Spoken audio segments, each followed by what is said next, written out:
Henry Coleman sat in his small room at Sunset Manor, staring at the brown package on his bed. The old man's hands shook as he reached for it.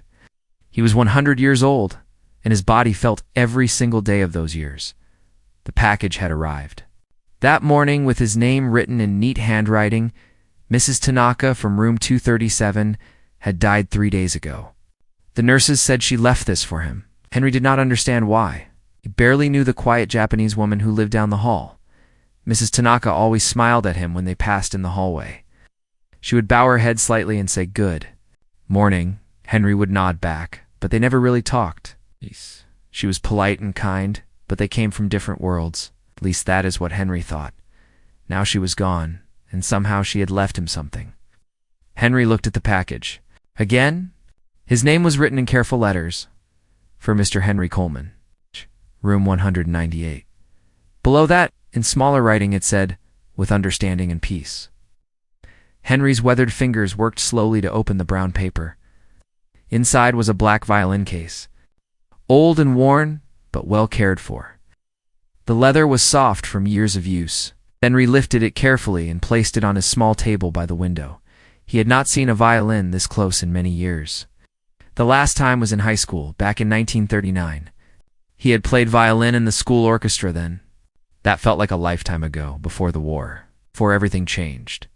Henry opened the case with slow, careful movements.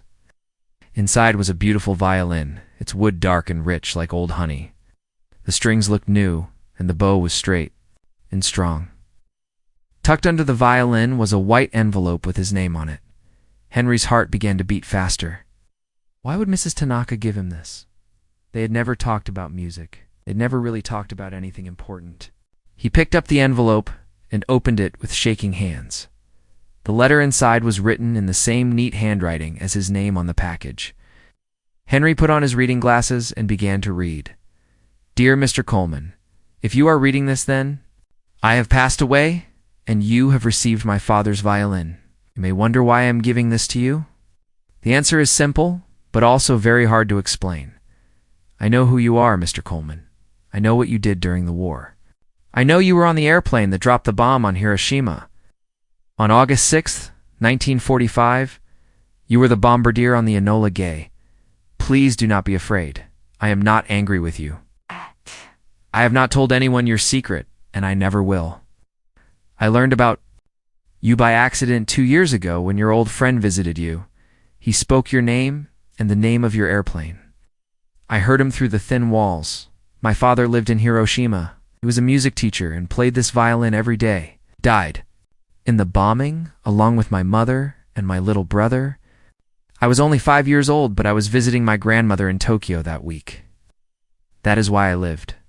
For many years, I hated everyone who was part of that terrible day. I hated the airplane, the men who flew it, and especially the man who dropped the bomb. I carried this hate in my heart like a heavy stone, but hate is a poison that hurts the person who carries it most of all.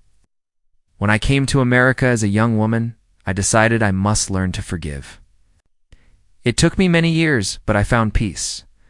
When I discovered that you lived in the same place as me, I thought it was a sign. I watched you, Mr. Coleman. I saw how you walked alone, how you sat by yourself at meals, how you never talked about the war when others shared their stories. I saw the sadness in your eyes, the same sadness I carried for so many years. I realized that you have been carrying your own heavy stone all these years, the stone of guilt and sorrow for what you had to do in the war. You have been punishing yourself for 75 years. My father's violin has been silent since he died. Music needs to be played to stay alive. I believe this violin is meant for you now. When you play it, you will free the music that has been trapped inside. Just as you need to free the pain that has been trapped inside you, music can heal what words cannot touch. Music can say what hearts cannot speak. This violin knows sadness, but it also knows beauty. Let it teach you that both can exist together. I forgive you, Mr. Coleman. I forgave you long ago. Now you must learn to forgive yourself.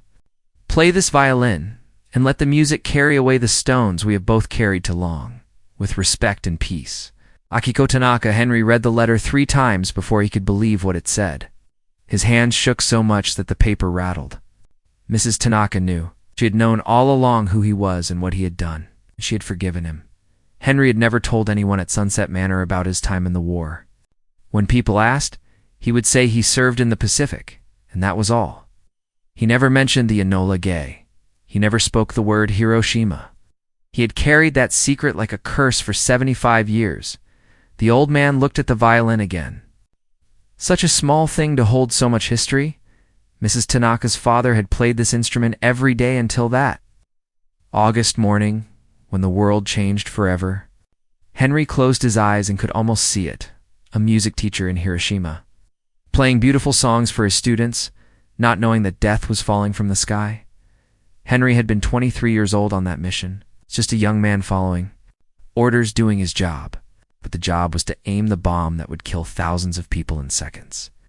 The job was to end the war, they said. The job was to save lives by taking lives. For 75 years, Henry had tried to make sense of it. For 75 years, he had wondered if there had been another way. For 75 years, he had carried the faces of the people he never saw but knew he had killed. Now Mrs. Tanaka was telling him that her father's violin could help him find peace. Henry did not understand how, but something deep inside him wanted to try. He had lived with the weight of Hiroshima for so long that he had forgotten what it felt like to breathe freely. Henry picked up the violin carefully. It felt warm in his hands, as if it remembered being played. He had not held a violin in over 60 years, but his fingers seemed to remember where to go. The wood was smooth and perfect, cared for with love all these years. Tomorrow, Henry thought, he would try to play. Tonight, he would just hold this gift from a woman who had every reason to hate him, but chose to forgive instead. Outside his window, the sun was setting over Phoenix, painting the sky the color of hope. Henry could not sleep that night. He lay in his narrow bed, staring at the ceiling while Mrs. Tanaka's words played over and over in his mind. The violin case sat on his table, dark and silent in the moonlight that came through his small window. At 2 in the morning, Henry gave up trying to sleep. His old bones creaked as he sat up and put on his slippers. The retirement home was quiet, except for the soft sounds of people sleeping and the hum of machines that kept the building. Running, Henry picked up the violin case and walked slowly down the empty hallway. His steps were careful and quiet. Did not want to wake anyone. The recreation room was at the end of the hall, past the nurse's station where Betty Murphy usually sat during the day. Now there was only a young nurse Henry did not know, reading a book under a small lamp. The recreation room was dark and empty. Henry found the light switch and turned on just one small lamp in the corner. The room was filled with old furniture, a piano that nobody played anymore, and games that residents used during the day. At night it felt different, peaceful. Henry sat in a comfortable chair and opened the violin case again.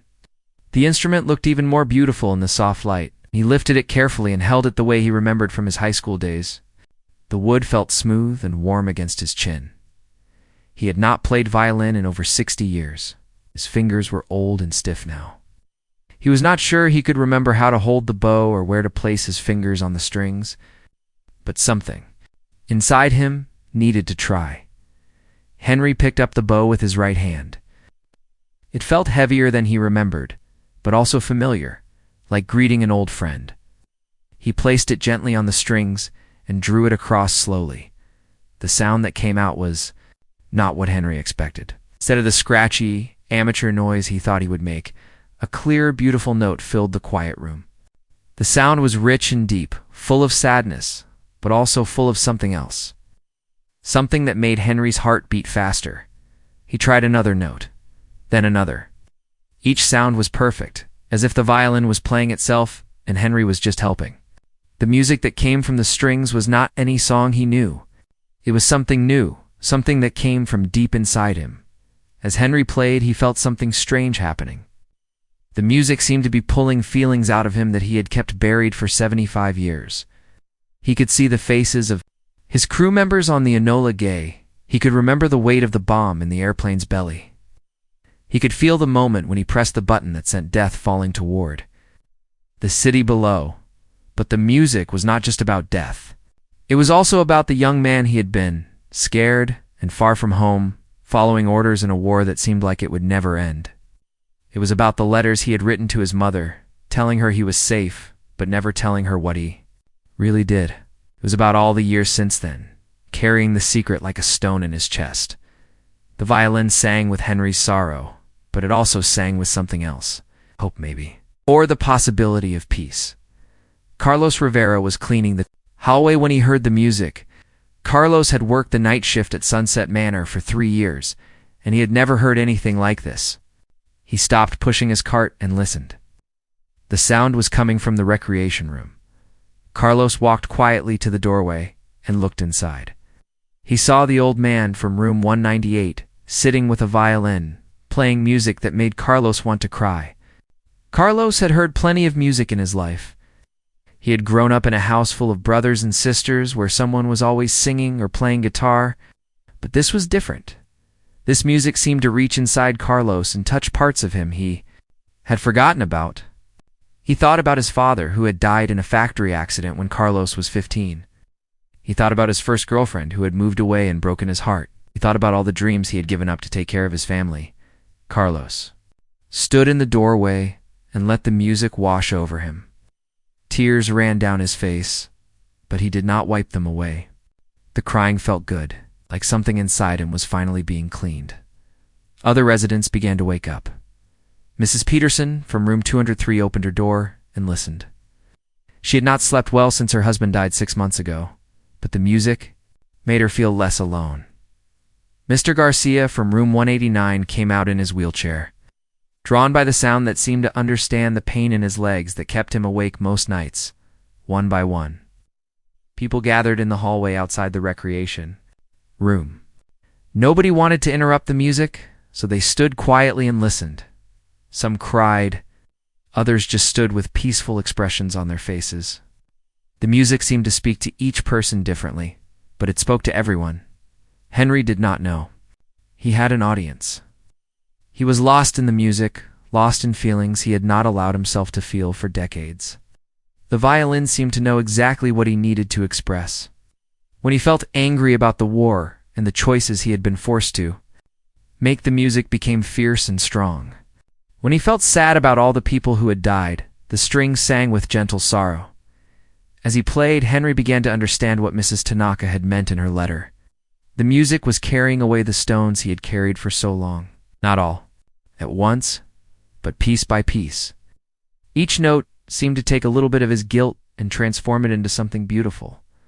The music lasted for almost an hour. When Henry finally stopped playing, the room was completely silent.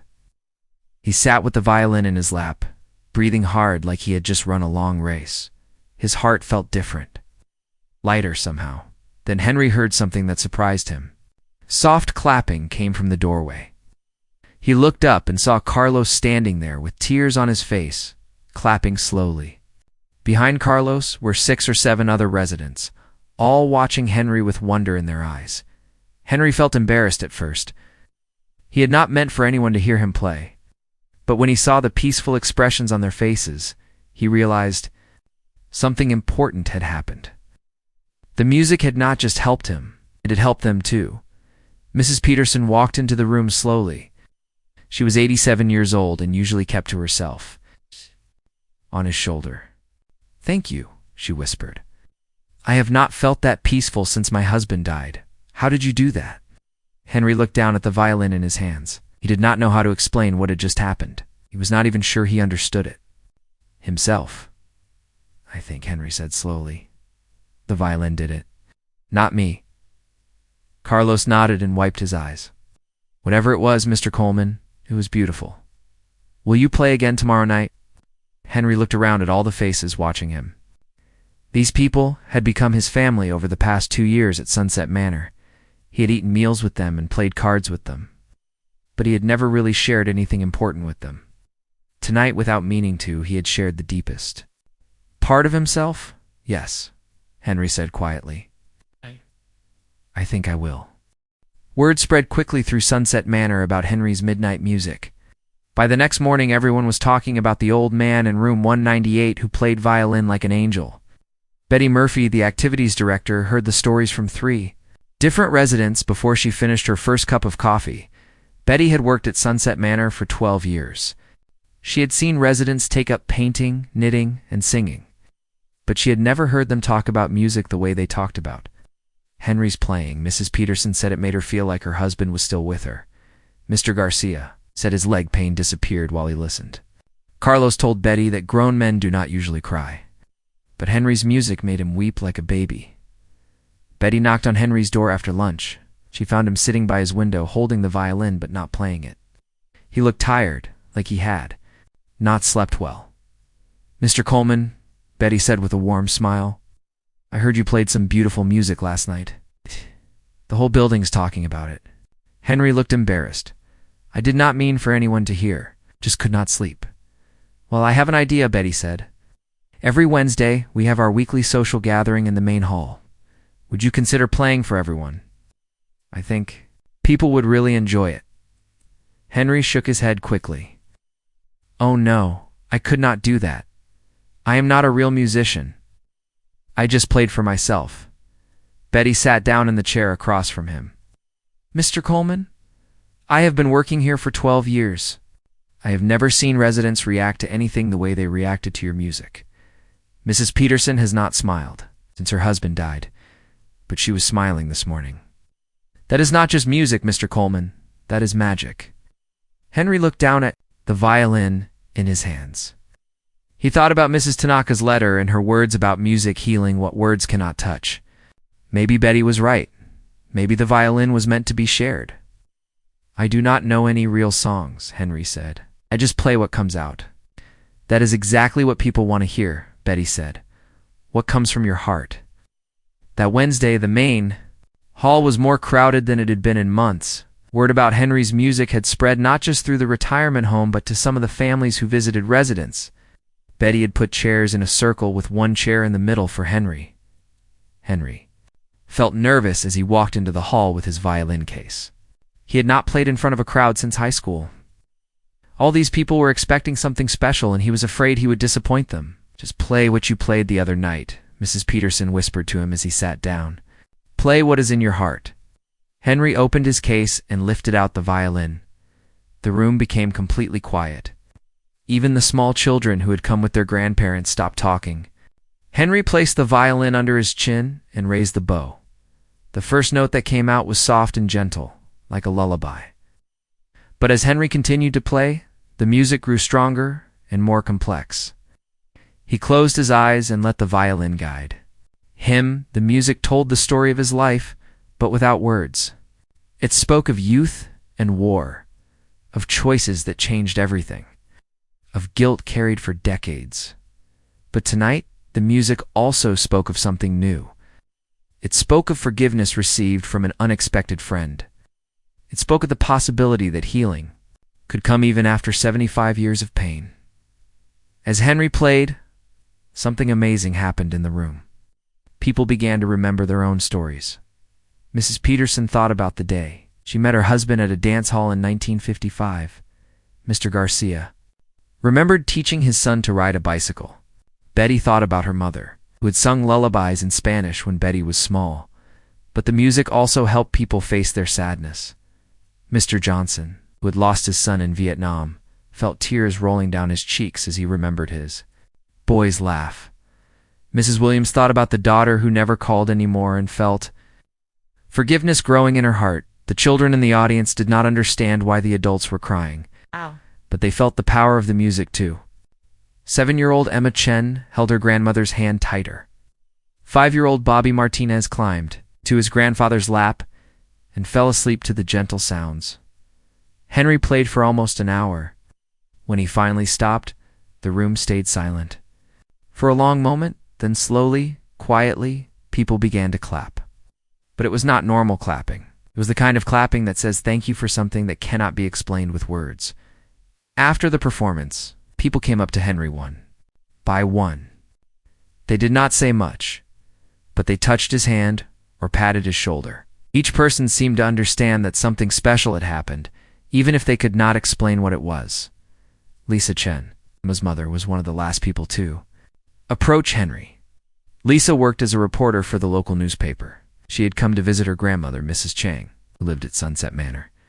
Lisa had heard about Henry's music from her grandmother, but she had not expected anything like what she had just experienced. Mr. Coleman, Lisa said, that was incredible.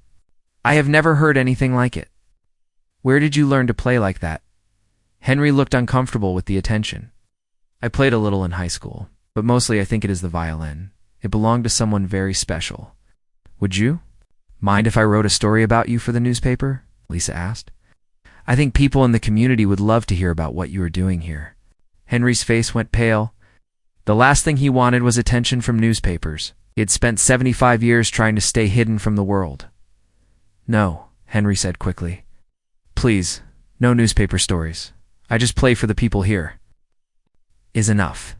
Lisa saw how scared he looked and decided not to push. But as a reporter, she was curious. There was something about Henry Coleman that did not quite fit. He played like a professional musician, but he claimed to be just an amateur. He had a sadness in his eyes that seemed deeper than normal grief. When she asked about his past, he changed the subject. Over the next few weeks, Henry played every Wednesday evening. Each performance seemed more powerful than the last. The violin appeared to be getting stronger, or maybe Henry was learning to trust it more. People began bringing friends and family members to hear him play. The music helped. Everyone who heard it in different ways. Some people found peace with old grief. Others discovered strength to face current problems. A few even found the courage to make phone calls to family members they'd not spoken to in years. But Henry noticed something else happening. Each time he played, he felt lighter. The guilt and shame he had carried for so long seemed to be melting away note by note. Mrs. Tanaka had been right. Music was healing him just as much as it was healing others. Lisa Chen kept coming to the Wednesday concerts, always bringing her daughter Emma and her grandmother. She watched Henry carefully, trying to understand what made his music so special. She also started doing research, trying to learn more about the mysterious old man who claimed he was just playing for fun. What Lisa discovered would change everything. But for now, Henry continued to play, unaware that his carefully guarded secret was about to be uncovered. The violin sang its healing songs, and Henry began to believe that maybe, after 75 years, he might finally find the peace that had seemed impossible for so long. Lisa Chen could not stop thinking about Henry Coleman.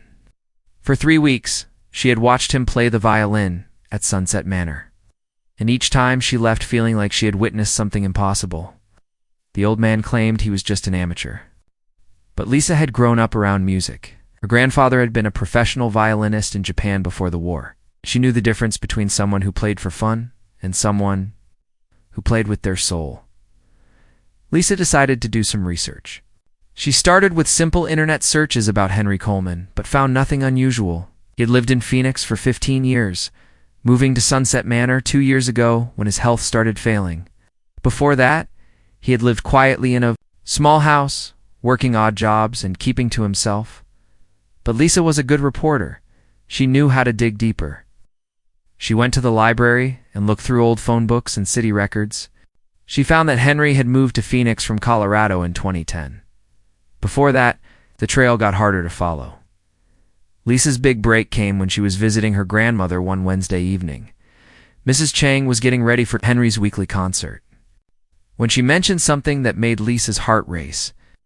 You know, Mrs. Chang said, last week I heard Mr. Coleman talking to his friend who came to visit. The friend called him Hank, and they were talking about their time in the Air Force during the war. The friend said something about being proud to serve with Hank on the Enola Gay. Lisa froze. The Enola Gay was the airplane that dropped the atomic bomb on Hiroshima in 1945. Lisa's great-grandparents had died in that bombing. Her grandmother's family had barely survived. Are you sure about what you heard, Grandma? Lisa asked carefully. Oh yes, Mrs. Chang said. I remember because Enola Gay is such an unusual name for an airplane. I looked it up later on the computer in the library. That was the plane that dropped the bomb on Hiroshima. Lisa felt her world spinning. The man whose music had moved her to tears, the man who seemed to heal everyone who heard him play, might be the person responsible for her family's greatest tragedy. She needed to know the truth. Lisa spent the next 2 days researching everything she could find about the crew of the Enola Gay. She learned that the bombardier, the person who actually dropped the bomb, was a young man named Henry Coleman from Ohio. He would be exactly 100 years old now. Lisa found old newspaper articles and military records. She discovered that Henry Coleman had disappeared from public view after the war, refusing interviews and avoiding attention. The few records she found showed him moving from state to state, never staying anywhere very long, always keeping to himself. Now she understood why. Henry had looked so scared when she asked about writing a newspaper story. He had been hiding his identity for 75 years. Lisa felt angry and confused. How could the man who created such beautiful healing music be the same person who had killed thousands of innocent people? How could someone who seemed so gentle and kind have been part of something so terrible? But as Lisa thought more about it, she remembered the sadness she had always seen in Henry's eyes. She thought about the way his music seemed to carry the weight of the world. Maybe this was why his playing was so powerful. Maybe the music came from a place of deep sorrow and regret. Lisa decided she needed to talk to Henry directly. She could not write a story about him without hearing his side of the truth. The next Wednesday, she stayed after Henry's concert until everyone else had left. "Mr. Coleman," Lisa said quietly, "I need to talk to you about something important." Henry was putting his violin back in its case. He looked up at Lisa and saw something serious in her face that made him nervous. "What is it, Miss Chen?" he asked. "I know who you are," Lisa said gently. "I know about the Enola Gay. I know about Hiroshima." Henry's hands started shaking so badly that he almost dropped the violin. His face went completely white. For a moment, Lisa thought he might faint. "Please," Henry whispered. "Please do not tell anyone. I have kept this secret for so long. These people here, they think I am just a normal old man. If they knew what I did—" "My great-grandparents died in Hiroshima," Lisa said. "My grandmother's family barely survived." Henry looked like he had been hit by lightning. He sat down heavily in his chair and put his head in his hands. "I am so sorry," he said, and Lisa could hear that he was crying. "I am so sorry for what I did to your family. I am sorry for all the families I hurt. I have been sorry every day for 75 years. Lisa watched this broken old man crying, and she felt her anger starting to change into something else. This was not the monster she had expected to find. This was someone who had been carrying terrible guilt for most of his life. "Tell me what happened," Lisa said, sitting down across from him. "Help me understand." Henry wiped his eyes and looked at her. "I was 23 years old, just a kid, really. They told us the bomb would end the war quickly and save lives on both sides. They said if we did not use it, millions more people would die in an invasion of Japan. I believed them. I wanted the war to end. I wanted to go home. But afterwards," Henry continued, "when we saw the pictures of what the bomb really did, when we learned about the children and the families, I knew I had done something terrible. Even if it helped end the war, I had killed innocent people. I had to live with that." Lisa listened as Henry told her about the years after the war, how he had nightmares every night, how he moved from place to place, unable to make friends because he could not bear to tell anyone what he had done, how he had tried to live quietly and hurt no one else for the rest of his life. "Then Mrs. Tanaka gave me her father's violin," Henry said. "She knew who I was, but she forgave me. She said the music could help me find peace, and it has helped. When I play, I feel like maybe someday I can forgive myself." Lisa was quiet for a long time. Finally, she asked, "What would you say to my grandmother if she knew who you were?" Henry looked directly at Lisa. "I would tell her I am sorry. I would tell her that not a day has passed that I have not thought about the people who died because of what I did. I would tell her that I know sorry is not enough, but it is all I have." Lisa felt tears in her own eyes now. She thought about her grandmother, who had taught her that holding on to anger only hurts the person who carries it. She thought about her great-grandparents, who she had never met, but who had believed in peace and forgiveness. "There is going to be a peace memorial event next month at the community center," Lisa said slowly. "Survivors of Hiroshima and their families will be there. Would you be willing to play your violin there? Would you be willing to tell your story? Henry looked terrified. No, I do not know if I am brave enough for that. Mrs. Tanaka was brave enough. To forgive you? Lisa said.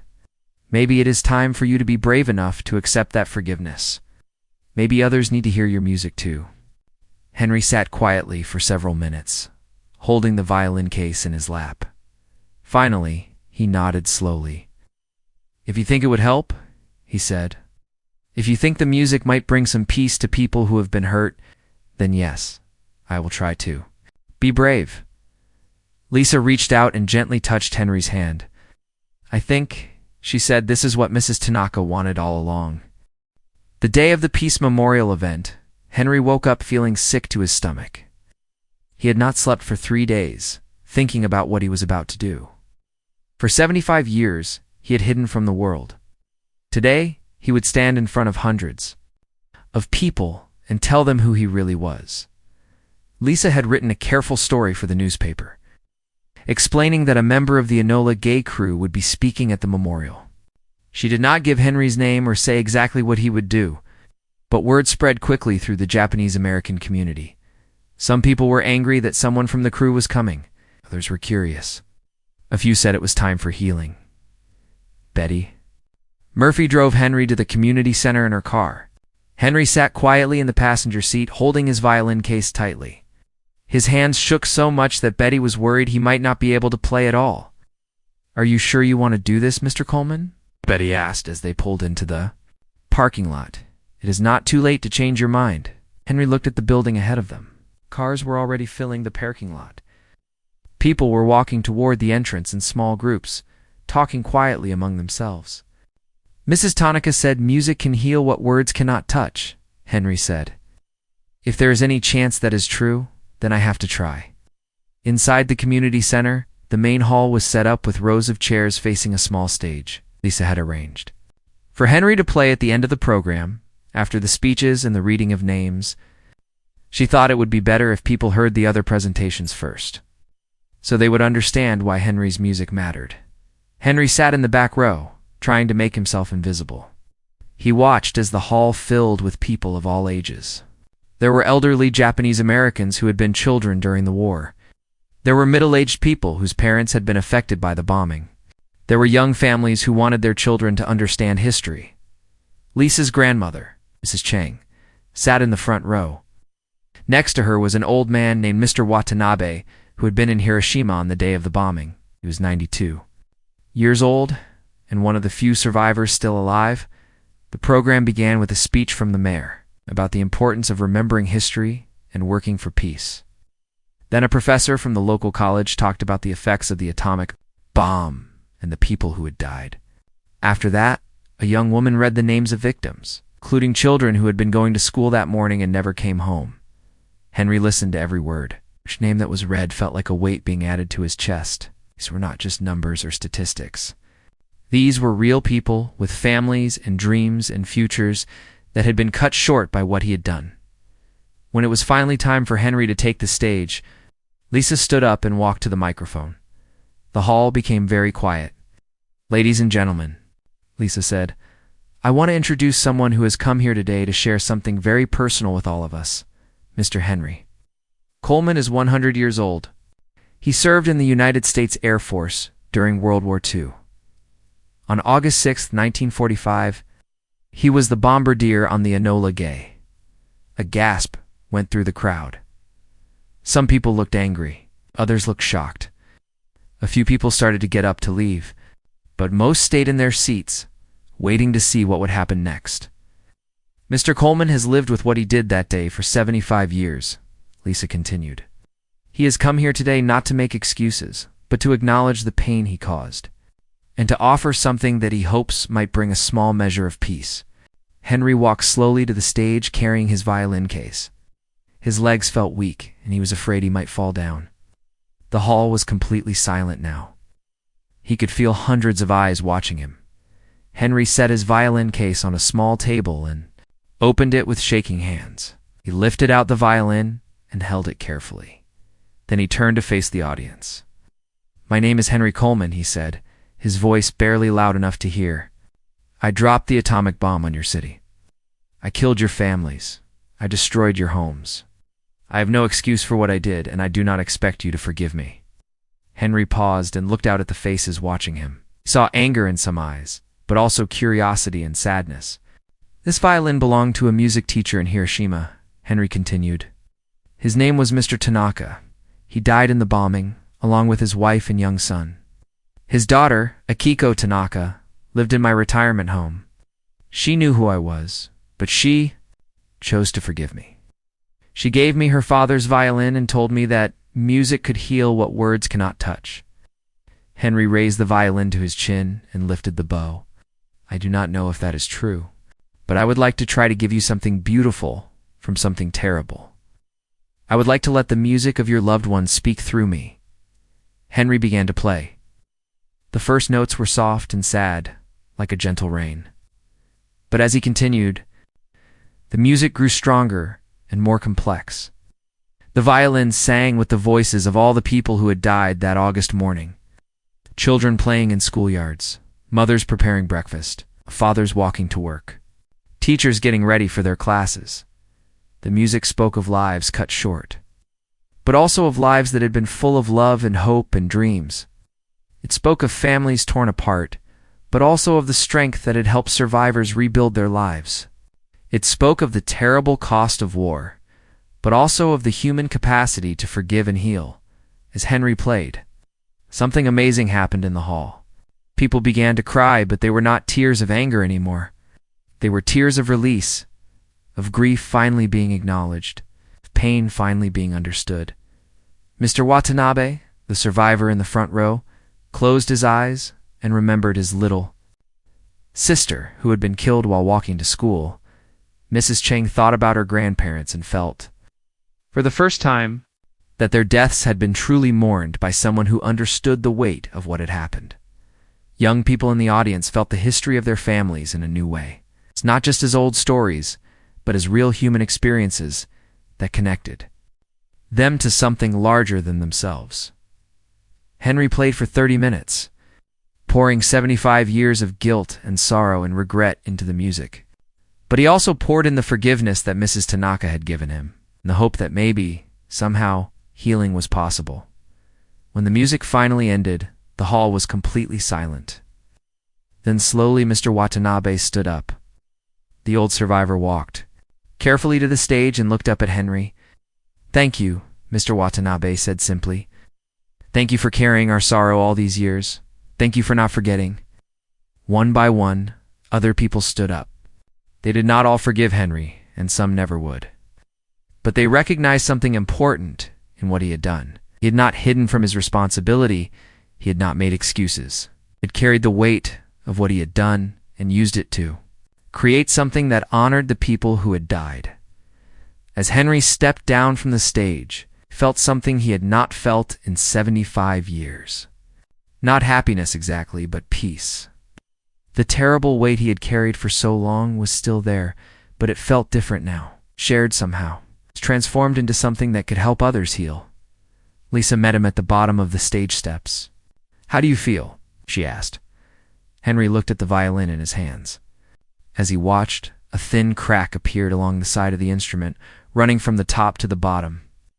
The violin had given everything it had to give. "I feel," Henry said quietly, "like I can finally rest."